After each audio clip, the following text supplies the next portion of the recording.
over here we got a large but short cigar, 4x60, same size as like the Leva nub. It is a Nicaraguan made, undisclosed Nicaraguan factory by a brand that makes some of their own stuff, subcontracts out a lot of their stuff, and has the widest array. And I mean array in every category. It's the one brand that you really can't pinpoint. This brand, there's been many cigars that, and over the years, the company's ethos, what they were, what they are, has changed. We've seen over the past, I don't know how many years, maybe 5 years, some better stuff come out. But even amongst that, you have to sift between the wheat and the chaff. Most of their Dragon line was really great, but you know, they were made by other people. The Oliva, the EP Carrillo. At this point, you know we're talking about Gurkha. The cellar reserve's always been solid, but there's been more cigars that I forgot, or more cigars that I don't care about. But then again, it's a brand that before Rocky Patel was Rocky Pateling. I guess everyone could take a note from Gurkha of just keep not quitting, just not trying. I'm not saying though, like if Gurkha was a baseball player, he wouldn't have a great batting average, but he's got a lot of hits. But if you zoom out, you're like, he's been at bat 4,000 times. And he's got like 700 hits. So you gotta be shitting me.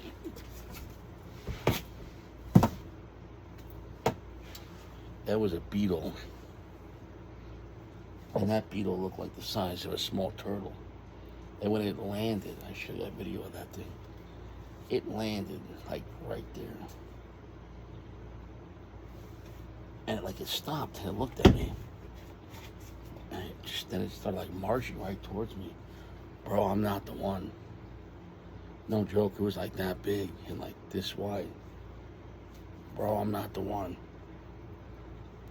Bro. Dude, that was the biggest motherfucking beetle. And this is the Gurkha Fat Boy.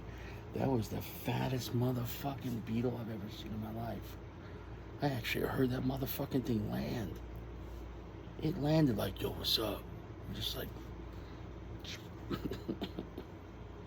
It's like a Transformer movies where like the bad Transformer just lands and just like... It just comes out and starts wrecking the place. That guy was coming for blood. That guy was gonna bite me. Fuck. I didn't want to have to pop a 40 in a fucking beetle. Well, that really took a turn. That thing was tremendous. Anyways, mid-tier cigar, $9, Pennsylvania. Not cheap, not expensive. Mid-tier, it looks of good quality. Habano, everything else, undisclosed tobacco, undisclosed whatever, so it doesn't matter. No. I just hope it's gonna be okay. Not crazy about the size. Somebody will buy it. I gotta say though, you can't even rate Gurkha on what kind of cigars they make. You can't even rate Gurkha on their price points because it's such a over the years things have changed too. And even consistently right now, they have stuff made out of the Dominican Republic, stuff made in Honduras, stuff made in Nicaragua, and there's contract cigars and all different. They got a lot going on, and like that last one I reviewed, their flag, but the one that they donate stuff to veterans, which sounds nice, but the cigar was not a good cigar. Okay, that was a gimmick cigar. That was like a $3 cigar with like a $12 price tag, and they're gonna donate $2, so whatever. Ain't nobody doing nothing for free. But anyways, though, I still always give them credit where credit's due, is that they are a cigar company, And I wish all cigar companies the best. And I understand that it's a difficult market, and you can't always make a winner. You can make a good cigar, but I mean, it's gonna stick.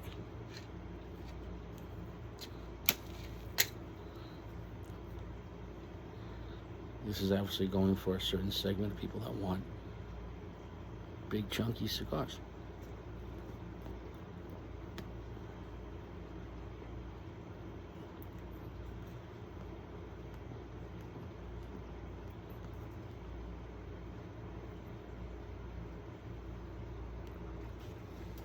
We're gonna need another match.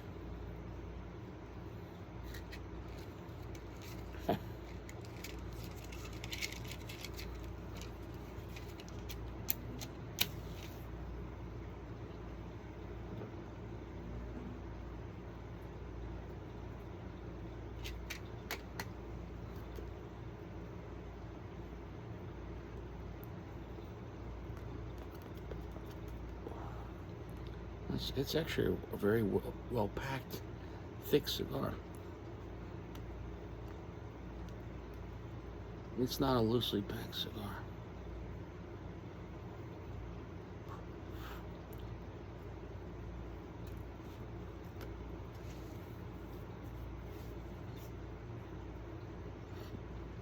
It's not a weak cigar either. It's getting right to it.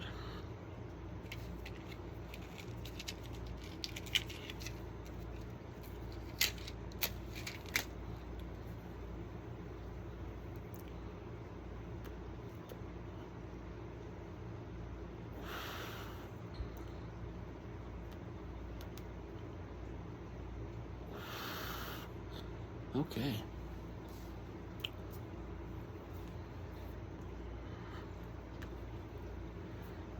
Fucking 5 matches to light. It's almost medium full strength. Long, heavy finish. 65% darkness, almost 70. It is listed as a Habano. It's quite a semi-potent Habano. I think that short size definitely attributes to that psychologically too, because we just got started. But distance is resistance. And when you have a shorter cigar and you start off with that kind of short distance and you're getting it going, it only has to travel so far. The longer the cigar, the more distance, the more resistance, more smoke, the longer it takes the smoke to hit you, and along the way, some of that smoke is absorbed by the filler and the binder. Not the wrapper, because the wrapper's outside the binder. In a way, the binder and the filler is always going to be together. But only once you light it, then the spirit of the wrapper then goes into the filler and the binder in the smoke form. The binder and filler are always physically together. And then as they get sacrificed, all at the same time, the binder and filler turn into smoke.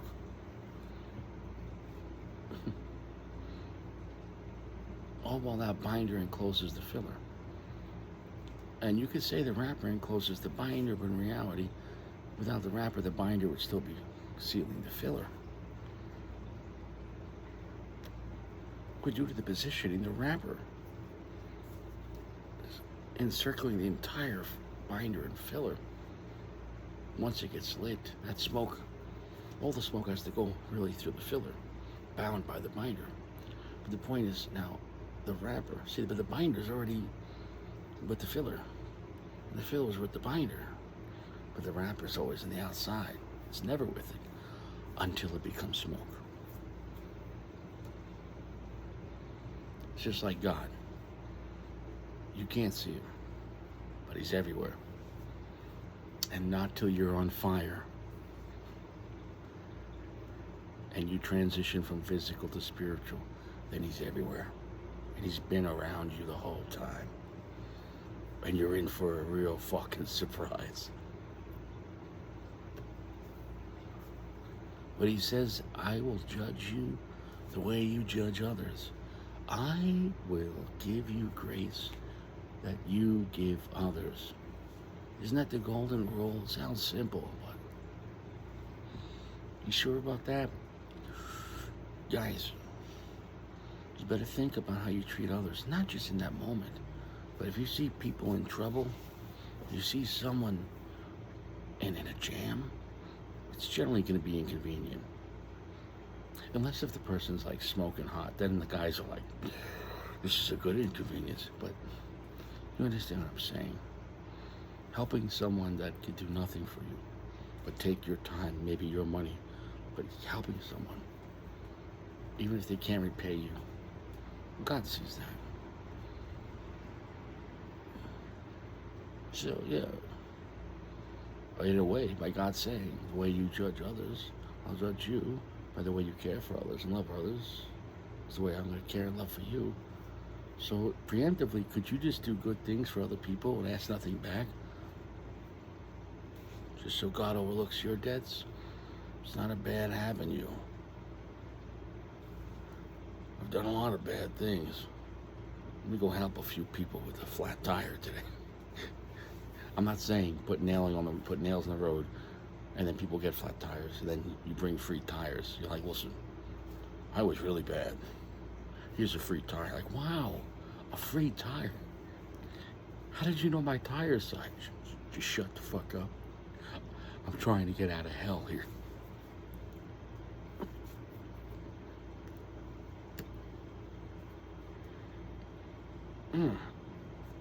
This isn't a bad cigar. See, that's the funny thing about Gurkha. That's why I always will try a new cigar. I generally give it one chance. I'm not saying this is something I'm going to come back to, but I could recommend this cigar, absolutely. It's a short 4x60, which in this market, there are people that will like this size. It's a big boy cigar, but I'd rather smoke a 4x60 than a 6x60. Kind of gets right to it. The band, yeah, it's not bad. The Gurkha Fat Boy. They should make like an Ozempic model. Make it like a 4x56. Good smoke output. There's a nice, like, almost like a dry honey. It's nice. So it's definitely Habano-esque. It's got sourdough, nuttiness, cedar, black pepper, pungent, little funkiness, but nice dry honey note to it. It's not like an exorbitant amount of sweet honey, syrupy, like Fuente, but like a little bit of dry honey, kind of like, exactly what I'm saying, like a dry honey, like if something was slightly sweetened by honey. It's not bad. It's not a godlike cigar, but I got nothing bad to say about it. It is not a piece of shit. You know, if a cigar is a piece of shit, you see on my channel what I will do. I hate bad cigars, but I love exposing them, putting it out there for the gentleman, so you don't waste your time. Time is everything.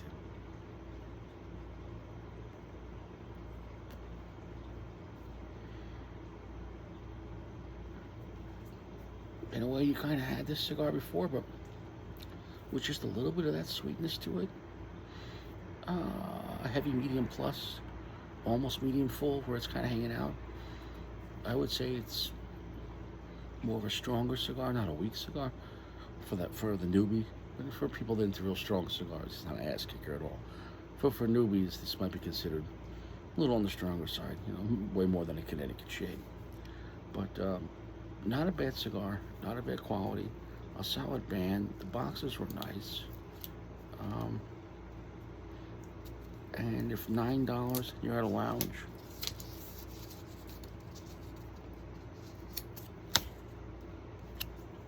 I've had worse from this brand. It wasn't bad.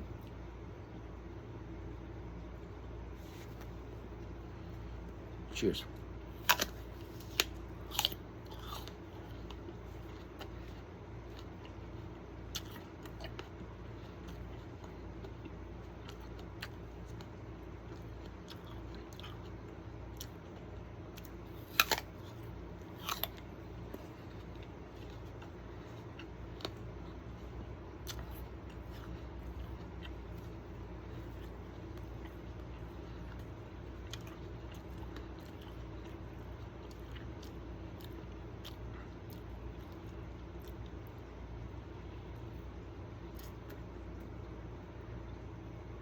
it's a slow burning cigar. I'll come back. I hope you learn from that mystery. So remember, the filler and the binders, they're together. The binder is physically bounding. It's like this physical world where all the filler in it, and this physical universe we're in, we're bound by it. We're bound by time. Because our bodies will be here forever. Whether you cream it or not, you'll transfer. But once we pass, once we don't die, once you're let go of your physical form, because you're not your body. If you were your body, then everyone with the body would just be the same, right? Grow some oranges. Which are oranges? No, people, no. People have names. Oranges don't have names. People have personalities. People could do good. People could do bad. People could stop doing bad. People could go back to being good. People can help out. People can kill. My orange never committed homicide. Now, what's my point? The binder binds physically, that it keeps that filler together. And then there's the wrapper, whether it's there or not. You don't know if you're the filler. If you're the binder, you can't see outside your binding. But once the reaper is called in, once the harvester's called in, and it's time to harvest, and the cigar is lit up, that wrapper, which the other two can't see, gets pulled in.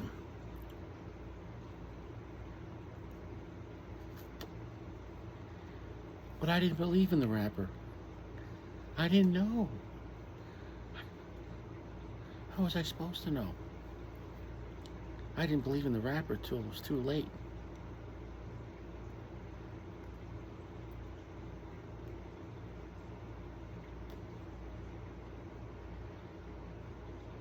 This isn't a bad cigar. I'll come back.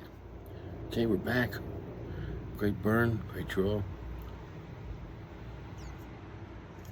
I'm gonna drop this hash.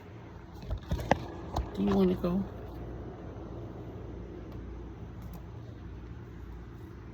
Yeah, he wants to go. Nothing bad to say about it. Not a godlike cigar. Not an amazing cigar, but better than good.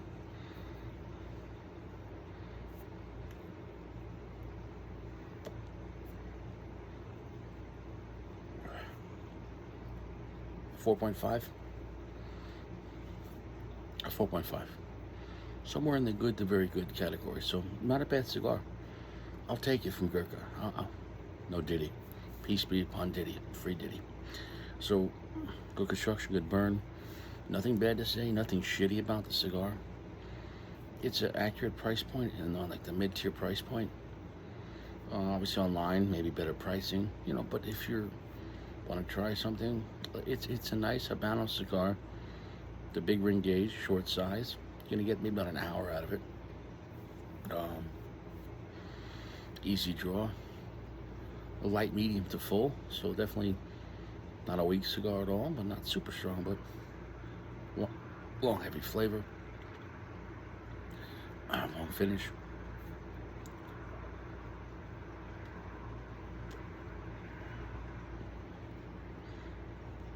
Since we left, a slight bit of charred wood came in.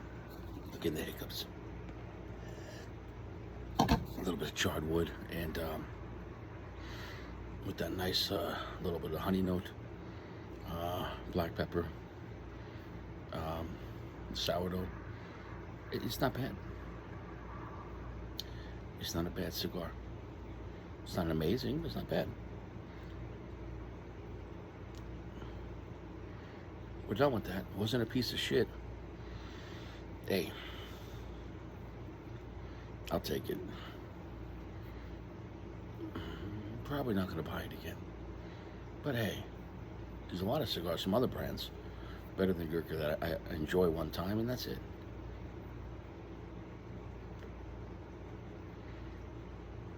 So if you're in a pinch and you see it somewhere, you can have a good time with it. We're done. No cigars in prison.